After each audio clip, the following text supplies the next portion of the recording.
ఈ Dakar file వల్ల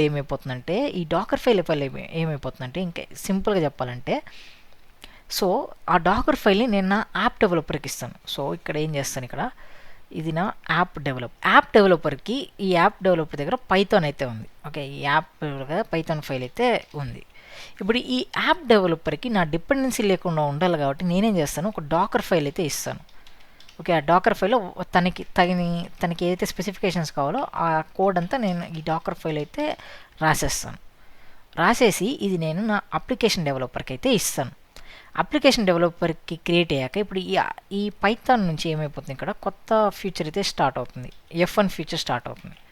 okay, F1 features add చేసిన వెంటనే ఈ పైథాన్ ఫైల్కి ఈ అప్లికేషన్ డెవలపర్ ఎవరైతే ఉన్నారో వాడు జస్ట్ ఈ డాకర్ ఫైల్ అనే కమాండ్ రన్ చేస్తే ఆటోమేటిక్గా ఒక ఇమేజ్ అయితే క్రియేట్ అవుతుంది. ఓకేనా, ఆటోమేటిక్గా ఒక కస్టమ్ ఇమేజ్ అయితే క్రియేట్ అవుతుంది నాకు. అచ్చా, ఓకే. ఇప్పుడు మళ్ళీ ఫీచర్ 1 అయిపోయింది. ఇప్పుడు యాప్ డెవలపర్ ఇంకో కొత్త ఫీచర్ని అయితే యాడ్ చేశారు. దాని తర్వాత ఏం చేయొచ్చు, యాప్ డెవలపర్ ఈ డాకర్ ఫైల్ని రన్ చేస్తే ఆటోమేటిక్గా ఒక కస్టమ్ ఇమేజ్ విత్ ఫీచర్ 2 కూడా క్రియేట్ అవుతుంది. అలానే ఇప్పుడు ఇంకో ఫీచర్ 3ని కూడా క్రియేట్ చేశారు యాప్ డెవలపర్ అనుకుందాం.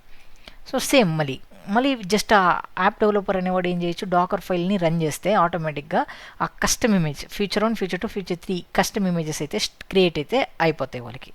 ఓకేనా, ఇలా చేయొచ్చు.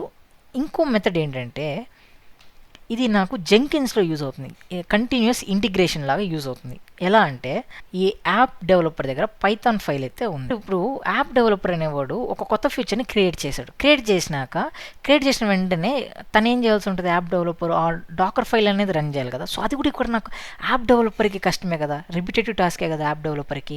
అంటే కొత్త ఫీచర్స్ యాడ్ చేసినాక ఎవ్రీ టైం నేను నా డాకర్ ఫైల్ అనేది అయితే రన్ చేయాల్సి ఉంటుంది. అవునా కదా, రన్ చేస్తేనే కదా నాకు కస్టమ్ ఇమేజ్ క్రియేట్ అవుతుంది. సో దానికంటూ వీళ్ళు ఏం చేస్తారు, మనకి కంటిన్యూస్ ఇంటిగ్రేషన్